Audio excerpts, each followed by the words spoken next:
Bueno, chicas, ya para cumplir con lo que yo había acordado con ustedes, aquellas que no pude escuchar bien la clase y debido a las mismas circunstancias de comunicación, yo voy a pasar a grabarle la clase de hoy. Así que, bueno, en definitiva, el tema que teníamos que abordar ahora era sobre historia de Inglaterra, ¿bien? Lo que nos debe quedar bien en claro es justamente que lo que nosotros habíamos visto, lo que acontece con el protestantismo en Francia y esas guerras religiosas que se suscitaron posterior a la llegada del protestantismo, bien habíamos dicho, Inglaterra, al estar ajena al continente europeo, vive su propia guerra religiosa, podemos entenderla, pero no desde ejércitos dispares, sino que el conflicto se fue dando dentro de la misma monarquía, ¿sí? Bien, entonces, ¿qué acontece? Luego de fallecida, ¿sí?, la heredera de la corona, ¿bien?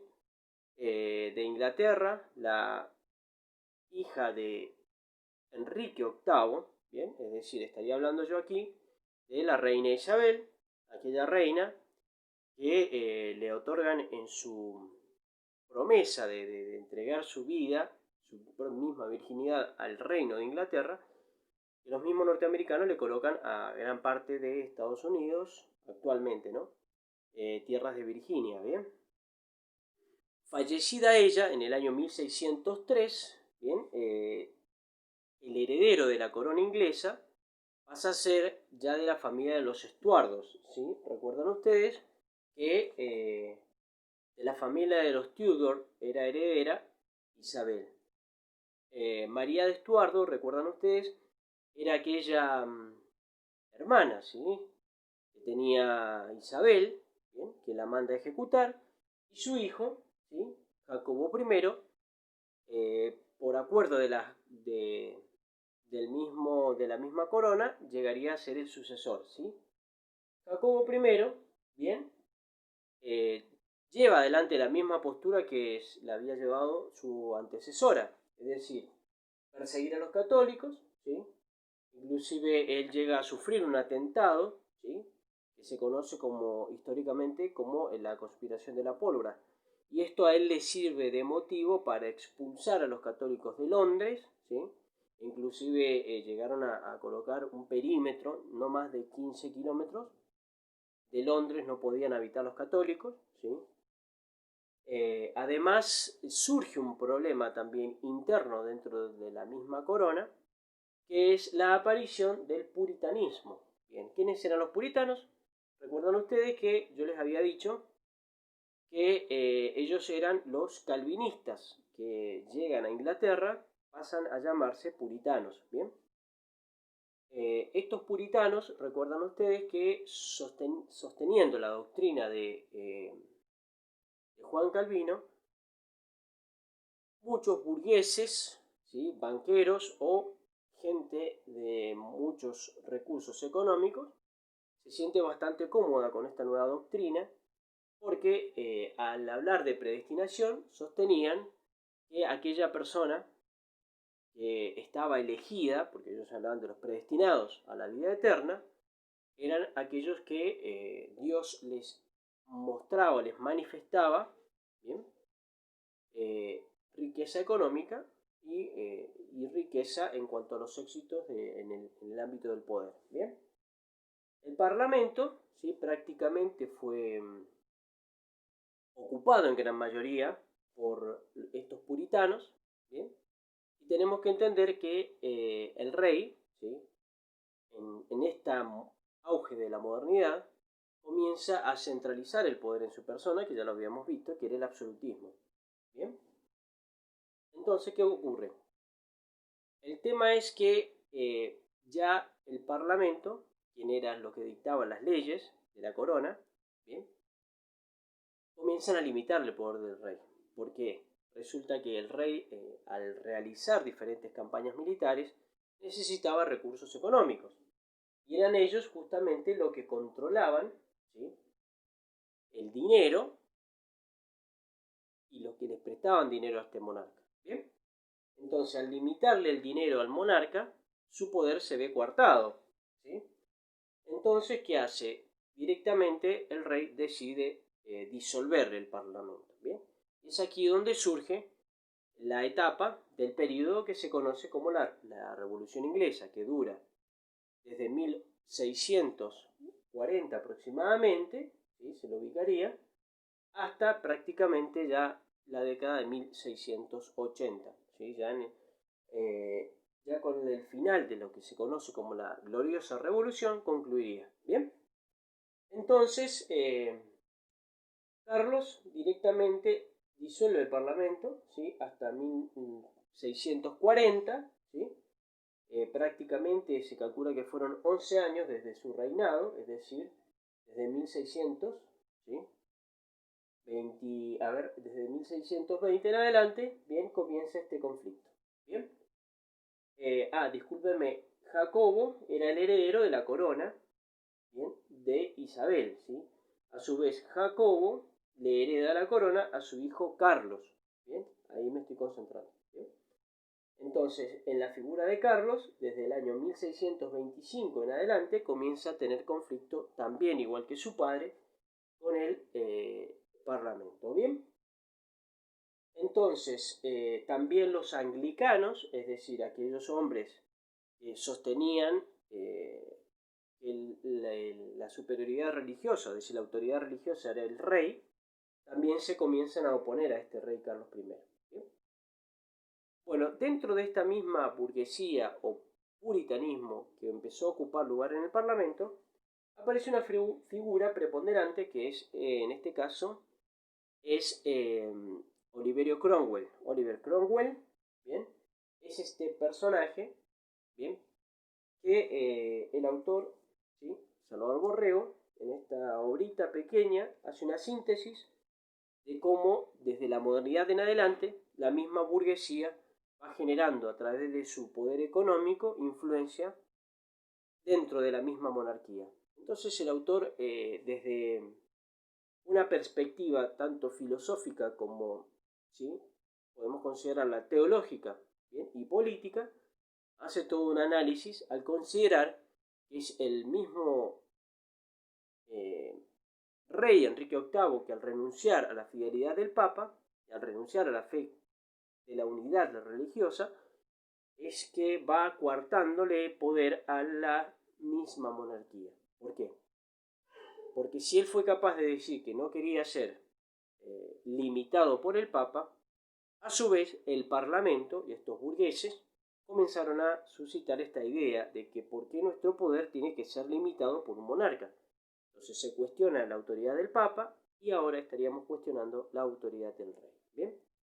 También se sostiene, este mismo autor, que es la época en la cual, dice, comienzan a surgir las sociedades secretas. Tenemos que entender, que ya más adelante lo vamos a entender con profundidad, para que entendamos lo acontecido durante la Revolución Francesa, ¿bien? El primer acto de regicidio, es decir, de matar a un monarca, no fue durante la Revolución Francesa, sino que fue directamente durante esta etapa. Es decir, que esta etapa de la Revolución Inglesa es un preludio a lo que acontece posteriormente en la Revolución Francesa. Bien, este personaje, Cromwell, bien, muchos logran también definirlo como que era una persona, ¿sí? De un gran mal, ¿sí? Que decían que inclusive era una persona satánica, ¿bien? Porque lo que más a él lo movía era el odio hacia la fe católica prácticamente, ¿bien? Porque al lograr vencer, ¿sí? En esta revolución al mismo monarca, ¿sí? Estaríamos hablando de Carlos I, en esta guerra civil de 1642, que dura hasta 1649, en esta guerra civil, como bien habíamos dicho, el rey es tomado prisionero, ¿sí? Él intenta huir hacia Escocia, es tomado prisionero y entregado, y es allí donde Cromwell decide decapitarlo. ¿Bien? Inicia una etapa, como muchos autores sostienen, que después de una revolución viene una etapa de tiranía. ¿Bien? Así como el rey quería adueñarse del poder también del parlamento, Cromwell quiso hacerlo, y lo cual también el parlamento, al no doblegarse a su voluntad, directamente lo disuelve. ¿Bien? Y se autoproclamaría como Lord Protector de Inglaterra. ¿Bien? Se crea una especie de república tiránica en este aspecto, gobernada por él. ¿Bien? A su vez, Carlos II, hijo de Carlos I, intenta recuperar la monarquía, ¿sí? Hace un intento de poder y arma un ejército entre escoceses e irlandeses. ¿Bien? Y es allí donde es derrotado en una batalla y no le queda otra que huir a Francia, ¿bien? Ya que él estaba desposado, ¿sí? Con una noble, ¿sí? De la casa, ¿sí? De Luis XIII, ¿bien? Huye a Francia y prácticamente Cromwell se desquitaría con los escoceses que le dieron el apoyo y se desquitaría con los irlandeses. ¿Bien? Es una parte de la historia de Inglaterra la cual no se cuenta, ¿bien? Pero se calcula que un tercio de la población irlandesa, ¿sí? Fue llevada a la esclavitud o murió ejecutada. ¿Bien? Justamente por eso no entiende por qué ese aferramiento hacia la fe católica que los irlandeses tienen y cierto rencor, podemos llegar a decir, justificado por lo que sufrió Irlanda de parte del reino de Inglaterra. ¿Bien? A su vez, Cromwell desata una guerra contra los holandeses, ya que Holanda prácticamente tenía el comercio marítimo, ¿bien? De Europa con las Américas. Sobre todo, en definitiva, tenemos que ser claros del comercio de esclavos, ¿sí? Porque fue justamente lo que yo les había anticipado en clases anteriores, que vuelve este retorno de la esclavitud justamente con el protestantismo. ¿Por qué? Porque si una persona no está predestinada por Dios, como es el caso de una persona africana, bien, que vive en su pobreza, prácticamente para ellos está condenada. Entonces, si está condenada, prácticamente puede ser sometida a aquellos quienes, como bien decía Cromwell, están elegidos por Dios, ¿bien? De un modo bastante criminal y perverso, ¿sí? Justamente fue lo que hizo Cromwell con los irlandeses, de venderlos como esclavos, ¿bien? Bueno, una vez que triunfa Cromwell en una guerra con Holanda, firma una alianza y lleva adelante toda una política, ¿bien?, de apoyar a los reyes, perdón, a los protestantes europeos durante la Guerra de los 30 años, ¿sí? Recordemos que esto se da prácticamente casi durante la misma época de la Guerra de los 30 años, ¿bien? Entonces, todo lo que se opusiera a España, ¿bien?, él lo financiaba, ¿bien?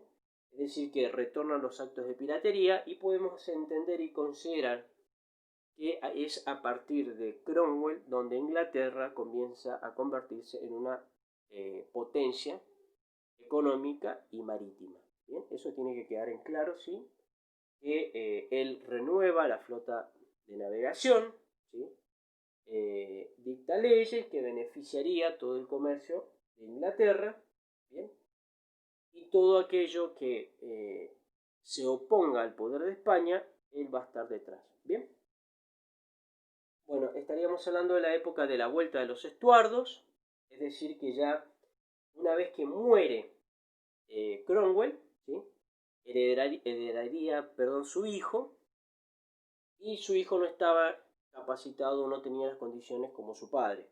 Entonces prácticamente en un acto de conspiración es derrocado y le devolverían el trono a los Estuardos, es decir, Carlos II, ¿bien?, que también es un monarca que se opone también a la Iglesia Católica y persigue a los católicos, ¿bien?, dicta una ley llamada Bill of Test, en la cual, ¿sí?, dicta como un nuevo catecismo anglicano, podemos considerarlo, y leyes contra la Iglesia Católica.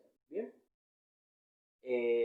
Jacobo II también es otros monarcas que han intentado nuevamente llevar a Inglaterra al catolicismo, lo cual es prácticamente imposible porque ya la monarquía prácticamente estaba entregada a intereses, ya sea de sociedades secretas, a intereses de los burgueses, o inclusive el mismo parlamento, ¿sí?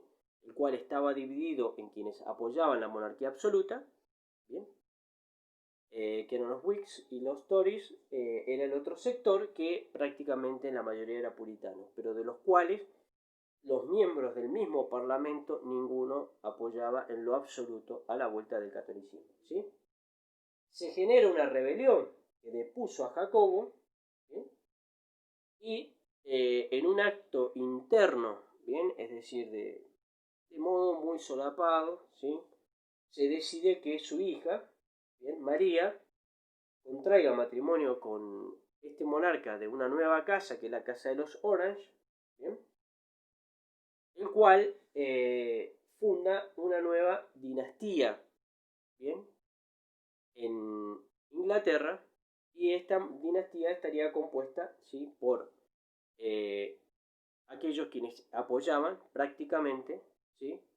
A todo el poderío económico y burgués venido de Holanda, ¿bien? Y conjuntamente con este parlamento, ¿sí? Que en gran medida, ¿sí? Buscaba el apoyo de este nuevo, podemos llegar a definirla como plutocracia, es decir, que ya desde época, ya desde Enrique VIII, desde Isabel, ¿bien? Y la mayoría de estos monarcas que quizá quisieron reinstaurar, alguno de ellos, el catolicismo, es prácticamente imposible, porque ya desde el Parlamento, bien, y los miembros de ese mismo Parlamento apoyaban intereses financieros que a posteriori pasará a llamarse como capitalismo financiero, ¿sí? Es decir, que prácticamente la monarquía inglesa quedaría muy ligada desde la Casa de los Orange a un sistema financiero capitalista y usurero. Bien. Bueno, espero que les haya sido claro. Simplemente lo que yo les voy a pedir es que hagan una síntesis, ¿sí? De lo expuesto hasta ahora, y que yo les voy a dejar el material escrito para que vayan teniéndolo como soporte. Bien. Bueno, chicas, espero sus trabajos y desde ya muchísimas gracias y que tengan una muy buena semana.